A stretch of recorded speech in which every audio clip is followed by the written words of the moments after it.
دوسرا واقعہ آبدوز کے ڈوبنے کا ہے، جس میں بہت بڑے کاروباری گروپ کے مالکان سوار تھے اور کئی کروڑ روپے لگا کر سمندر کی تہہ میں ٹائٹینک کا ملبہ دیکھنے کے شوق میں اپنی جانوں سے ہاتھ دھو بیٹھے۔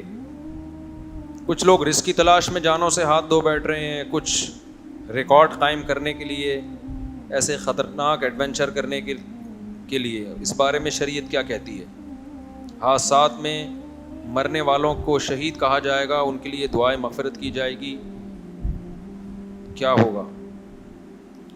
دیکھو، جو حادثات میں مر گئے، جو ایمان پر مرے، ان کے لیے تو دعائے مغفرت کی جائے گی، اللہ ان کے لواحقین کو صبر کی توفیق عطا فرمائے۔ جن کی موت ایمان پر ہوئی ہے، جن کی موت ایمان پر نہیں ہوئی تو زندگی میں تو دعا کی جا سکتی ہے، موت کے بعد ان کے لیے دعا نہیں کی جا سکتی، وہ موت کے بعد کی زندگی کو مانتے ہی نہیں تھے۔ باقی دیکھیں، یہ جب یہ علی سکپارہ کا واقعہ ہوا نا، کیٹو کی پہاڑی پہ چڑھنے کی کوشش کی اور جان سے ہاتھ دھو بیٹھے، تو ان کے بیٹے نے کا بیان آیا تھا کہ میں اپنے والد کے مشن کو پورا کروں گا، میں کیٹو کی پہاڑی سردیوں میں عبور کروں گا۔ اس پر میں نے ایک بیان ریکارڈ کروایا تھا، وہ بھی اس موقع کے لیے وہ بھی مناسب ہے، تو میں اس کو دوبارہ ریپیٹ کر دیتا ہوں۔ اس وقت میں نے ایک بیان ریکارڈ کروایا تھا کہ علی سکپارہ کے بیٹے تک کوئی میرا یہ پیغام پہنچا سکتا ہے تو پہنچا دے کہ آپ نے جو یہ کہا کہ میں اپنے والد کو کے مشن کو پورا کروں گا، میرے والد کا مشن تھا کیٹو کی پہاڑی عبور کرنا، تو میں اس مشن کو پورا کروں گا۔ آپ کے الفاظ سے ایسا لگتا ہے کہ آپ والد کی چاہت کو پورا کرنے کے لیے یہ کام کر رہے ہیں۔ تو دیکھیں، اگر آپ کا آخرت پر ایمان ہے، دو ہی لوگ ہوتے ہیں، کچھ لوگوں کا آخرت پر ایمان ہوتا ہے، کچھ کا آخرت پر ایمان نہیں ہوتا۔ اگر آخرت پر ایمان نہیں ہے بالفرض، تو اس کا مطلب یہ ہوا کہ آپ کے ابا والد محترم جب گئے کیٹو کی پہاڑی عبور کرنے کے لیے، جان سے ہاتھ دھو بیٹھے، تو ہمیشہ کے لیے ان کی لائف کیا ہو گئی؟ ختم۔ اب آپ اپنی جان کو خطرے میں ڈال کے وہ کام کریں نہ کریں، آپ کے والد کی صحت پہ اس سے کوئی فرق نہیں پڑتا۔ ان کو پتہ ہی نہیں، کیونکہ جو ایتھیس لوگ ہیں، جو مذہب کو نہیں مانتے، وہ کیا کہتے ہیں؟ انسان کچرا ہے، کچھ دن کے لیے اس کو حیات ملتی ہے ڈارون کے نظریے کے نتیجے میں، اور اس کے بعد وہ دوبارہ کیا ہو جاتا ہے؟ کچرا ہو جاتا ہے، تو ختم۔ اب آپ کے ابا کو تو اس سے کوئی فائدہ ہونے والا، ان کو پتہ بھی نہیں چلے گا کہ آپ نے یہ کام کیا ہے، تو ایسا کام کیوں کر رہے ہو جس سے آپ کے ابا کو نہ کوئی خوشی ہو رہی ہے نہ کوئی غم ہو رہا ہے؟ اور اگر آپ کا آخرت پر ایمان ہے تو ظاہر ہے وہ مسلمان ہی کا ہوتا ہے نا، اور تو کسی کا نہیں ہوتا آخرت پر ایمان۔ اللہ رسول کو آپ مانتے ہو، تین مذاہب ہیں جو آخرت کو مانتے ہیں، ایک یہودی، ایک عیسائی اور ایک مسلم۔ بہت ساری چیزیں عیسائی، یہودی اور اسلام میں کامن بھی تو ہے نا، اصل میں تو تینوں ہی سچے مذہب ہیں نا، وہ تو تحریف ہوئی ہے، لیکن ہم اس بات کے پر ایمان رکھتے ہیں کہ موسیٰ علیہ السلام بھی سچے نبی تھے، عیسیٰ ابن مریم بھی سچے نبی تھے، اور محمد صلی اللہ علیہ وسلم بھی سچے نبی۔ تینوں کی فالوورز جو حقیقی معنی میں فالو کریں گے وہ جنتی ہیں، حقیقی معنی میں جو فالو کرے گا ان کو۔ تو تینوں مذاہب کا اس پر اجماع ہے کہ آخرت کے بعد ایک زندگی ہے، اس میں کامیابی ان لوگوں کو ملتی ہے جو اچھا عمل کر کے جاتے ہیں، اچھے سے وہ اچھا جس کو اللہ نے اچھا کہا ہو، جس سے اللہ خوش ہوتا ہے، اور ان لوگوں کا ٹھکانہ برا ہوتا ہے جو برا عمل کر کے جاتے ہیں۔ یہ یہودی بھی کہتے ہیں، عیسائی بھی کہتے ہیں، اور مسلمان بھی کہتے ہیں۔ تو اگر آپ آخرت کو مانتے ہو تو اب آپ کے ابا کو فائدہ آپ کے اچھے عمل اور ان کے لیے دعا سے تو ہو سکتا ہے۔ بیٹے کی نیکیاں کس کو پہنچتی ہیں؟ اگر باپ نے اس کی تربیت کی ہو، ورنہ دعا سے تو پہنچ ہی جاتی ہیں۔ بھائی حدیث میں آتا ہے نا، ایک صحابی نے پوچھا، یا رسول اللہ، صحابیہ نے پوچھا میری ماں کا انتقال ہو گیا، میں ان کی طرف سے صدقہ کرنا چاہتی ہوں، کیا کر سکتی ہوں؟ آپ نے فرمایا ہاں۔ تو صدقہ ایک نیکی ہے نا۔ تو ان صحابیہ کو پتا تھا کہ نبی نے بتا دیا کہ تم اب جب کسی غریب کو کھانا کھلاؤ گی تو اس صدقے کا ثواب کہاں پہنچے گا؟ اگر ماں کے لیے کھلا رہی ہو کہ یہ نیکی کس کو ملے؟ میری ماں کو ملے، تو یہ نیکی کیا ہوگی؟ ملتی ہے۔ کسی صحابی نے ایسا نہیں نبی سے پوچھا کہ یا رسول اللہ میرے والد کا انتقال ہو گیا، اگر میں فلاں پہاڑی پہ چڑھ جاؤں اور ایک ریکارڈ قائم کر لوں تو کیا میرے والد کو اس سے فائدہ ہوگا؟ کسی صحابی نے ایسا سوال بولو نہیں پوچھا، کیونکہ صحابہ یہ بات جانتے تھے کہ یہ اچھا سوال نہیں ہوگا، نبی کو اس پہ غصہ بھی آ سکتا ہے، غضب بھی آ سکتا ہے، ایک فضول سوال ہوگا، کیونکہ اللہ کو اس سے کیا پہاڑ پہ چڑھیں یا پہاڑ سے اتریں. میں سمجھا پا رہا ہوں اپنی بات. اللہ کو اس سے تو غرض ہے کہ اس کی مخلوق کو کوئی بھوکا ہو کھانا کھلا دے تو اس کا پیٹ بھر جائے. الخلق عیال اللہ, حدیث میں آتا ہے یہ مخلوق اللہ کی عیال ہے, گویا اللہ کا خاندان ہے. جیسے کہ آپ کسی کے بچے کو کھانا کھلا دیں تو باپ خوش ہوتا ہے نا, تو مخلوق کو کھانا کھلائیں گے کون خوش ہوگا؟ اللہ. ہاں یہ ایک الگ بات ہے کہ جب نبی صلی اللہ علیہ وسلم مشرکین سے کہتے کہ مخلوق کو کھانا کھلاؤ تو مشرکین کہتے اللہ خود ہی کیوں نہیں کھلا دیتا, اللہ نے ان کو غریب پیدا کیوں کیا ہے؟ پھر آئی بات سمجھ میں؟ یہ ایک بیہودہ سوال ہے. بھائی اللہ نے غریب کو پیدا کیا تاکہ مالدار کی آزمائش ہو. اس میں حکمتیں ہیں بہت ساری, کسی کو غریب بنایا, کسی کو امیر بنایا, یہ حکمتیں فوت ہو جاتی ہیں نا اگر اللہ سبھی کو کھلا دیتا. لیکن اللہ غریب کا پیٹ بھرنے سے خوش ہوتا ہے, اس مالدار سے خوش ہوتا ہے جو غریب کا خیال رکھے. تو صحابیہ نے نبی سے کیا پوچھا؟ میں اگر صدقہ کروں گی تو میری ماں کو, نیت میری ہوگی اپنی ماں کے لیے صدقہ کر رہی ہوں. تو میں نے کہا تھا کہ علی سکپارہ کے بیٹے کو میرا کوئی پیغام پہنچا دے کہ بھئی آپ کے والد صاحب کی جو ڈیتھ ہوئی, اللہ مغفرت فرمائے ان کے درجات بلند کرے. تو اب آپ کے والد کو جو فائدہ ہوگا نا, اگر آپ کا آخرت پر ایمان ہے تو فائدہ ہوگا صدقات و خیرات سے, نیکی کرنے سے, وہ کام کرنے سے جس کا خدا نے ہمیں حکم دیا ہے, وہ خیر کے کام. پہاڑ پہ چڑھنے سے کسی بھی مسلک کے عالم سے پوچھ لینا, پہاڑ پہ چڑھنا کوئی نیکی نہیں ہے جس کا ثواب پہنچایا جا سکتا ہو.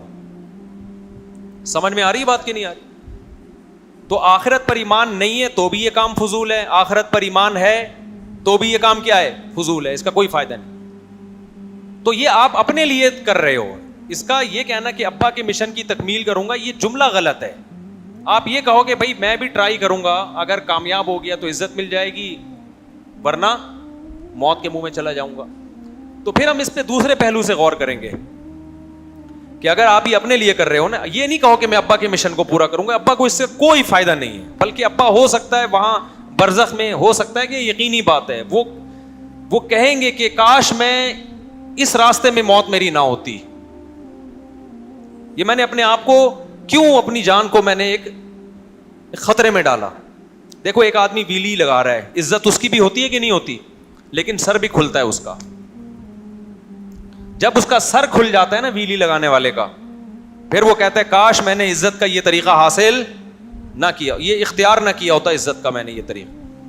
بعض ہم نے دیکھے ہیں کہ وہ پائیدان پہ بیٹھ کے بائک چلا رہے ہوتے ہیں. میں ڈیفینس گیا تھا, بچپن کی بات ہے, ہمارے دوست لے کر گئے, وہ سی وی یو پہ ریسیں ہو رہی تھی. ہمیں شوق ہے ہر جگہ گھسنے کا, اگرچہ ہم بچپن کا اتنا بھی بچپن کی مولانا بن چکا تھا میں, جائز جگہوں پہ جانے کا, ناجائز اللہ کا شکر ہے اللہ بچا کے رکھے ہم سب کو.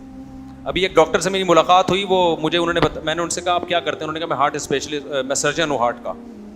بڑی عقیدت سے مل رہے تھے نا, مفتی صاحب. میں نے کہا اتنی عقیدت کا کوئی کیش تو کرائے نا آدمی, فری پھوکٹ کی عقیدت. کہہ رہے میں آپ کا بہت بڑا فین ہوں. میں نے کہا آپ میرے بہت بڑے فین ہیں؟ میں نے کہا ہاں. میں نے کہا بہت زیادہ بڑے؟ انہوں نے کہا بہت بڑا فین ہوں. میں نے کہا مجھے کوئی ہارٹ سرجری دکھائیں. بھائی سرجن تو آپ ہو نا, آپریشن آپ کرتے ہو, میں یہ عمل اپنی آنکھوں سے دیکھنا چاہتا ہوں. انہوں نے کہا ٹھیک ہے, مجھے لے گا, آپریشن دکھایا انہوں نے. میں نے ولاگ بھی بنا لیے, ڈال دیں گے انشاءاللہ. لیکن وہ اوپن ہارٹ سرجری نہیں تھی, وہ رنگ والا تھا. چلو کچھ some thing is better than nothing. آئندہ کوئی اوپن ہارٹ سرجری والا فین نکلا تو ہم اس کو بولیں گے بھائی ہمیں یہ والا دکھاؤ, پورا اندر سے دل دھڑکتا ہوا دیکھنا ہے ہم نے. گائے بکرے کے تو دیکھے ہیں, وہ بھی بیچاروں کے ذبح ہونے کے بعد دیکھے ہیں نا, انسانوں کے زندہ کا دھڑکتا ہوا. تو فین ہونے کا, فری پھوکٹ کے فین تو آپ کو بہت سارے مل جائیں گے نا. تو مجھے شوق ہے ویسے ہی تھوڑا سا, ہر فیلڈ میں تھوڑا سا ویسے ہی ایک شوق ہوتا ہے نا انسان کو کہ دیکھے کیا ہو رہا ہے. تو ہمارے وہ دوستوں نے کہا کہ ڈیفینس میں ویلیاں لگاتے ہیں لڑکے, ریسنگ کرتے ہیں. ہم نے کہا چل بھائی دیکھتے ہیں جا کے. لگانا نہیں ہے, یہ کام کرنا نہیں ہے, دیکھنے میں بے وقوفوں کو دیکھ لو بھائی, کیا اس سے آپ کی تفریح, ان کا سر کھل رہا ہے. آپ کہہ سکتے ہو ہمارے جانے سے ان کو موٹیویشن مل رہی ہے, تو یہ صحیح نہیں ہے. میرے جانے سے کوئی موٹیویشن ان کو, کیونکہ میں مشہور تھوڑی تھا. چھپڑ میں اتنے لوگ گئے ہوئے, ہم بھی چھپڑ میں جا کے بیٹھ گئے. اچھا میں جب گیا نا تو وہ کچھ لڑکے لگا رہے ہیں, ویلی لگا کے نا گھما بھی رہے ہیں بائک کو بڑی خطرناک طریقے سے. کچھ ریسنگ لگا رہے ہیں, کچھ پائیدان پہ بیٹھ کے جا رہے ہیں. بیٹھنے کے لیے کمپنی نے سیٹ بنائی, وہ کہاں بیٹھے ہوئے ہیں؟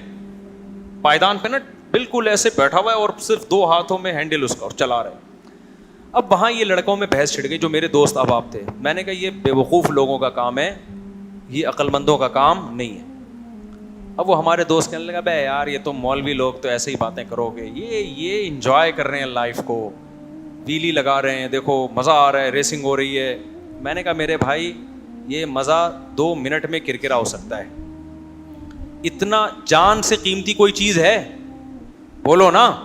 میں نے کہا جان خطرے میں ڈال کے یہ مزے فری پھوکٹ کے آ رہے ہو پھر ٹھیک ہے, جان آپ خطرے میں ڈال کے یہ مزے لے رہے ہو تو بہت بڑی بیوقوف. عزت کمانے کا وہ طریقہ جس میں آپ کی جان چلی, جان جانے کے بعد کون عزت کرے گا؟ قبر پہ آ کے کوئی سلوٹ مارے گا تو بڑی اچھی ویلیاں لگایا کرتا تھا. اچھا جو ویلی لگا رہا تھا اس کے سر پہ نا سلائی کا نشان بھی تھا, جو بڑا ویلر تھا. ایک دفعہ کھل بھی چکا تھا وہ ڈھکن, دوبارہ ڈاکٹروں نے رکھا ہے اس کی کھوپڑی کا, فٹ کیا, ایلفی سے جوڑا ہے پتہ نہیں کس چیز سے, پھر بھی عبرت حاصل نہیں ہوئی. اور ویلی بھی بغیر ہیلمٹ کے نا, اس میں زیادہ شو ہے کہ ہم ڈرتے نہیں ہیں. اب کیا ہوا کہ ہم بیٹھے ہوئے, میں ان سے کہہ رہا ہوں بھائی یہ بیوقوف لوگوں کا کام ہے, بہادری کے جوہر دکھانے میدان جنگ میں دکھاؤ, جان ہتھیلی پہ رکھو, پھر قوم کی جان بچاؤ, یا اور کوئی بہادری کا کام کر لو جس میں قوم کو فائدہ ہو, اپنے آپ کو فائدہ ہو. یہ کیا ہے؟ تو ہم یہ باتیں کر ہی رہے تھے کہ وہ جو پائیدان پہ بیٹھا ہوا تھا نا وہ سلپ ہوا, گر گیا بیچارہ. گرائے, ہم قریب گئے, سب بھی گئے, ظاہر ہے ایسے موقع پہ مدد تو لازم ہے. یہ تھوڑی کہ یہ اپنی حماقت سے مرا ہے تو اب مرنے دو, یہ جائز نہیں ہے بھائی. جو اپنی حماقت سے ہو یا بغیر حماقت کے ہو, انسانی جان کی حفاظت بچانا کیا ہے, ضروری ہے, سب پہ ضروری ہے. ہم سب گئے دوڑے ہوئے تو لگ رہا تھا کہ ایکسپائر ہو چکا ہے, وہ اتنی سر پہ گہری چوٹ آئی تھی. میں نے کہا اب اس کو کوئی زندہ کر کے پوچھے نا, وہ کہے گا بھائی یہ بے وقوفوں کا کام ہے, یہ عقل مندوں کا کام نہیں ہے. تو دیکھو غیر مسلم پہ یہ کام سوٹ کرتے ہیں کیونکہ غیر مسلم کی آخرت کا اس کے دماغ میں کوئی تصور نہیں ہے, لہذا وہ زندگی داؤ پہ لگاتا ہے کہ آر یا پار. اب یہ جو ٹائٹینک کا ملبہ دیکھنے کے لیے کروڑوں روپے لگا کے گئے, 1% ان کو رسک ہوگا کہ یار اتنی گہرائی میں جانے کی ضرورت کیا ہے آپ کو. اگر یہ اتنا آسان ہوتا تو ہر دوسرا بندہ جا رہا ہوتا نا, مشکل تھا تبھی تو گئے نا, رسک تھا نا تبھی. ان کو بھی پتا تھا کہ کچھ نہ کچھ خطرہ ہے, ہر آدمی تھوڑی جاتا ہے. کیٹو کی پہاڑی پہ بہت سے لوگ نہیں, میں تو نہیں گیا, میں تو بہت کٹھی پہاڑی پہ گیا ہوا ہوں. میں جو کراچی میں کٹھی پہاڑ, کیٹو کی پہاڑی پر میں نہیں گیا, اور اگر جاؤں گا بھی تو اتنا جتنا افورڈ کر پاؤں, جب یقین ہو کہ بھائی زندہ رہنے کا پورا چانس ہے, اس سے آگے کا پھر میں رسک نہیں لوں گا کہ یار پتہ نہیں مرے میں خام خام میں یار. تو کیوں مرنے کے بعد اگر آپ موت کے بعد کی زندگی پہ یقین ہی نہیں رکھتے تو پھر کافر کہتا ہے یار کیا فائدہ اس زندگی سے, صرف کروڑوں روپے کما رہا ہوں, کیا فائدہ. ایک رسک لے لو, آر یا پار. ادھر گئے تو مر گئے, نہیں تو بچ گئے تو کیا ہوگا, عزت ہوگی, ٹی وی میں آئیں گے, پیسہ ملے گا وغیرہ وغیرہ ہو سکتا ہے. تو کافر پہ یہ چیزیں سوٹ کرتی ہیں, آر یا پار. مسلمان کو پتا ہے کہ مجھے اللہ نے ایک دفعہ زندگی دی ہے اور یہ زندگی اللہ کی امانت ہے, اس کے بارے میں قیامت کے دن مجھ سے سوال ہوگا کہ اس زندگی کو کہاں کھپایا تم نے. اور زندگی بچانا اسلام میں فرض ہے. بہت سے مذاہب میں خودکشی حلال ہے, وہ کہتے ہیں انسان اپنی جان کا مالک ہے, جب چاہے ٹھا کر کے ختم کر دے. تو یہ مولویوں کو تکلیف کیوں ہو رہی ہے, وہ یہ کہتے ہیں مذہبی لوگوں کو تکلیف کیوں ہو رہی ہے, اسلام کیوں پابندی لگا رہا ہے. بہت سے ملکوں میں لیگل بھی ہے, یورپ کے بعض کنٹریز میں لیگل ہے. بھائی ایک بندہ نہیں زندہ رہنا چاہتا تو وہ مار دو نا. ہاں وہ یہ کہتے ہیں کہ اس طرح سے نہ پھٹو کہ چھیچڑی ویچڑی ادھر ادھر پھیل جائیں, تمہارے بدبو آئے, لوگوں کو وحشت ہو. تو انہوں نے ایک لیگل کر دیا ہے کہ بھائی آپ لائن لگائیں, آپ رجسٹریشن کروائیں, ڈیٹ ہم آپ کو دیں گے, اس وقت ہمارے یہاں فلاں کھمبا بجلی کا فری ہوگا, وولٹیج بھی اتنے آ رہے ہوں گے. اگر یہ کراچی میں ہو جائے نا تو فری ہوگا, ٹھیک ہے نا, کہ فلاں کھمبا ہے وہ گرنے والا ہے, وہ ویسے کسی پہ گرے گا, بے گناہ آدمی مرے گا, بہتر نہیں ہے آپ مر جائیں. تو خیر بعض یورپ کے کنٹریز میں ایسا ہے کہ انہوں نے لیگل کر دیا, تو لائن لگا کے تمیز سے آپ پھٹیں, اور کس طرح سے مرنا چاہتے ہیں وہ سب انہوں نے بتا دیا کہ یہ ایک سوٹیبل مینیج, ہر چیز کو انہوں نے آرگنائز کر دیا ہے. اسی کے وہ کیش کراتے ہیں اسی چیز کو. ابھی میں نے پورا بیان بھی اسی پر ہوا نا, ہر چیز کو کیا کر دیا ہے, آرگنائزڈ. تو ہمارے یہاں کوئی چیز اور کچھ بھی آرگنائز نہیں ہے نا, کوئی مینجمنٹ ہی نہیں ہے, تو سب ہو بہت کچھ صحیح رہا ہے لیکن الٹے سیدھے طریقے سے صحیح ہو رہا ہے. ایک صاحب نے بڑی خاندانی بات کی, جہاز میں ایک صاحب سے میری ملاقات ہوئی, بڑے پڑھے لکھے لوگوں سے بعض دفعہ ملاقات ہوئی. انہوں نے کہا یار پاکستان میں جو غلط طریقے سے صحیح کر سکتا ہے نا وہ کر لے, کیونکہ یہاں صحیح طریقے سے بہت کچھ غلط ہو رہا ہے. نہیں یہ بات سمجھ میں؟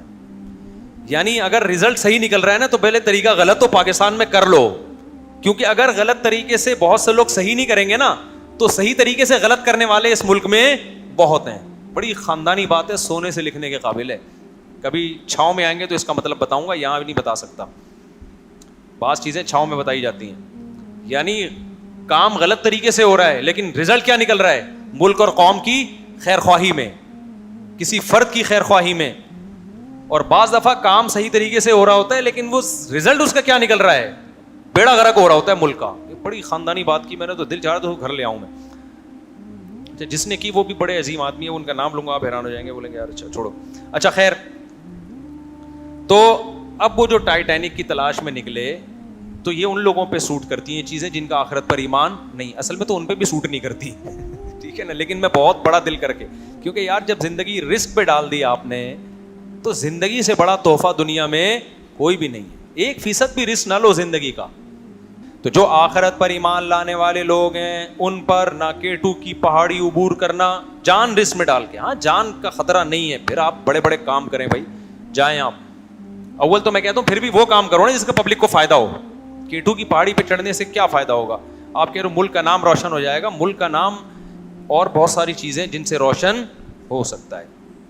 اتنے محنت کرنے والا، اتنی استقامت والا آدمی ایجوکیشن میں آگے بڑھے یار.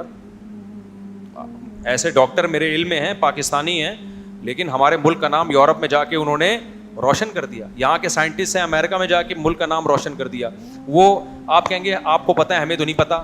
وجہ اس کی ہے کہ ہماری گورنمنٹ ہی نہیں چاہتی کہ وہ روشن ہو، ٹھیک ہے نا. تو گورنمنٹ ہی ان پہ پردے ڈال کے رکھی ہوئی ہے، گورنمنٹ پروٹوکول ہی نہیں دیتی. تو حکومت کا کام ہے نا کہ ہمارا بندہ وہاں پہنچا ہوا ہے اور ہمارے ملک کو روشن کر دیا، تو ہمارے ملک کے نام کو تو ہم اس کو پروٹوکول دیں. گورنمنٹ ہی جب لفٹ نہیں کرائے گی تو کیا ہوگا؟ اچھا خیر، تو یہ ٹائٹینک والا جو واقعہ ہوا ہے نا، یہ مظلوم لوگ ہیں بیچارے. آپ لوگ ایسا بننے کی کوشش